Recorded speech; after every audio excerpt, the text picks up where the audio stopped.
নমস্কাৰ বন্ধু-বান্ধৱীসকল, আজি আমি ক্লাছ 8ৰ ছ'চিয়েল সায়েন্স যেটো আছে সেইটোৰ ভূগোল খণ্ডৰ 7th পাৰ্ট অসমৰ নদ-নদীৰ মোস্ট ইম্পৰ্টেণ্ট MCQ বা শৰ্ট কুৱেশ্যনছ আলোচনা কৰিম। যদি এই ভিডিঅ'টো ভাল লাগে তেন্তে এটা লাইক কৰি দিবা, বন্ধু-বান্ধৱীসকলৰ লগত শ্বেয়াৰ কৰিবা আৰু চেনেলটোক সাবস্ক্ৰাইব কৰি কাষত থকা বেল আইকনটো ক্লিক কৰি দিবা।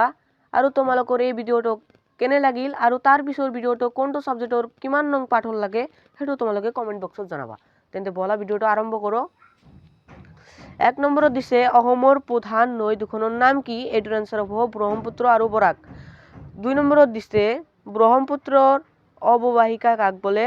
এটোৰ আনসাৰ হ'ব ব্ৰহ্মপুত্ৰৰ ক্ষেত্ৰত নৈ উপনৈসমূহে যিখিনি ঠাইৰ পৰা জল আহৰণ কৰিছে সেই ঠাইখিনিকে ব্ৰহ্মপুত্ৰ অৱবাহিকা বোলে। তাৰপিছত 3 নম্বৰত আছে ব্ৰহ্মপুত্ৰ নদীখনৰ অসম অংশৰ প্ৰাচীন নাম কি? এটোৰ আনসাৰ হ'ব লোহিত। মানে অসম অংশৰ প্ৰাচীন নাম আছিল ব্ৰহ্মপুত্ৰৰ লোহিত। তাৰপিছত 4 নম্বৰত আছে ব্ৰহ্মপুত্ৰ নৈৰ হিমবাহটোৰ নাম কি? এটো হল চেমা ইয়ুংডুং। তাৰপিছত 5 নম্বৰত দিছে ব্ৰহ্মপুত্ৰ নৈৰ হিমবাহত নৈখনৰ স্থানীয় নাম কি? এটোৰ আনসাৰ হ'ব চাংপো।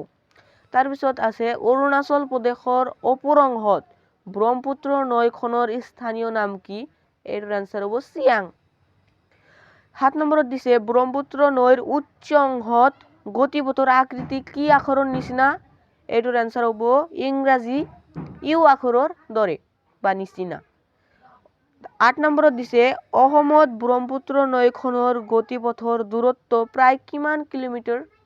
এটোৰ আনসাৰ হ'ব প্ৰায় 640 কিলোমিটাৰ। এইটো গোটেইখন ব্ৰহ্মপুত্ৰৰ দৈৰ্ঘ্য এটোত কোৱা নাই, এটো কেৱল কোৱা হৈছে যে অসমত ব্ৰহ্মপুত্ৰ নৈখনৰ গতিপথৰ দূৰত্ব, সেইকাৰণে এটো 640 কিলোমিটাৰ হৈছে। তাৰপিছত 9 নম্বৰত দিছে শদিয়াৰ পৰা ধুবুৰীলৈ ব্ৰহ্মপুত্ৰ নৈখনৰ ঢাল প্ৰতি কিলোমিটাৰত গড়ে কিমান চেণ্টিমিটাৰ? এটোৰ আনসাৰ হ'ব গড়ে মাত্ৰ 13ৰ পৰা 14 চেণ্টিমিটাৰ। তাৰপিছত 10 নম্বৰত আছে গুম্ফিত ৰূপ কাক বোলে? এটোৰ আনসাৰ হ'ব খৰালি কালত চৰ চাপৰিবোৰত বাধা পায় নৈৰ পানীভাগ কেইবাটাও শাখাত বিভক্ত হৈ পৰে, ইয়াকে গুম্ফিত ৰূপ বোলে। তাৰপিছত 11 নম্বৰত দিছে ব্ৰহ্মপুত্ৰৰ এক উল্লেখযোগ্য স্থানীয় চৰৰ নাম লিখা। এটো হল আলপতি। তাৰপিছত 12 নম্বৰত আছে মাজুলী নদী দ্বীপৰ মুঠ মাটিকালি কিমান বৰ্গ কিলোমিটাৰ? এটো হল 514 বৰ্গ কিলোমিটাৰ।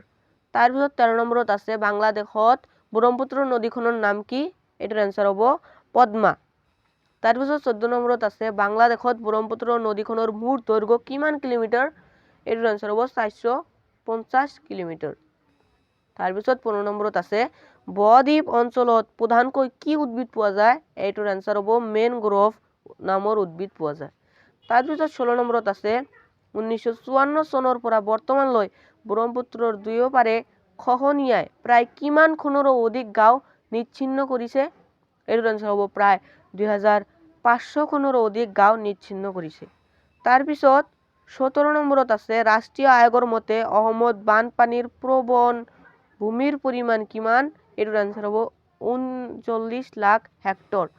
তাৰপিছত 18 নম্বৰত আছে ৰাষ্ট্ৰীয় আভ্যন্তৰীণে স্থাপন কৰা অসমৰ দুটি নদী বন্দৰৰ নাম কি? এইটোৰ আনসাৰ হ'ব পাণ্ডু পোৰ্ট আৰু শিলঘাট।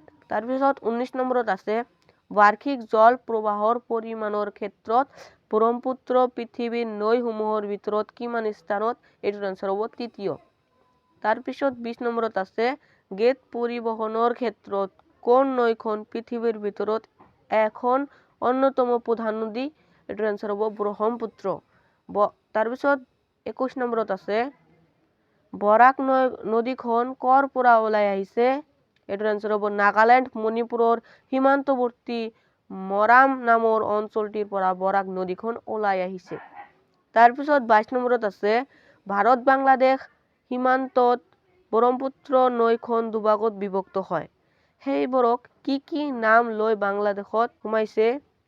ইয়াত সেইবোৰক নহ'ব, ইয়াত সেইবোৰ হ'ব। সেইবোৰ কি কি নাম লৈ বাংলাদেশত সোমাইছে? ইয়াত প্ৰিণ্টিং মিষ্টেক হৈ গৈছে। এইটোৰ এনসাৰ হ'ব ইয়াৰ এভাগে কুশিয়াৰা আৰু আন ভাগে সুৰমা নাম লৈ বাংলাদেশত সোমাইছে। তাৰপিছত 23 নম্বৰত আছে বৰাক নৈখন কিমান কিলোমিটাৰ দীঘল? এটাৰ আনসাৰ হ'ব 900 কিলোমিটাৰ দীঘল। তাৰপিছত 24 নম্বৰত আছে বৰাক নৈখন কিমান মিটাৰ বহল? এটাৰ আনসাৰ হ'ব 30 মিটাৰৰ পৰা 300 মিটাৰ পৰ্যন্ত বহল। তাৰপিছত 25 নম্বৰত দিছে বৰাক নৈৰ অসম অংশত প্ৰায় কিমানখন উপনৈ আছে? এটাৰ আনসাৰ হ'ব প্ৰায় 27খন উপনৈ আছে।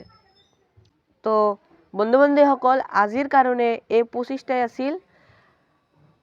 আৰু তাৰপিছত তোমাৰ কোন ছাবজেক্টৰ লাগে ইম্পৰ্টেণ্ট কুৱেশ্যন আনসাৰ্ছ বা MCQ তোমালোকে কমেণ্ট বক্সত জনাব পাৰিবা। তো আজিৰ কাৰণে এইখিনিয়ে, ধন্যবাদ।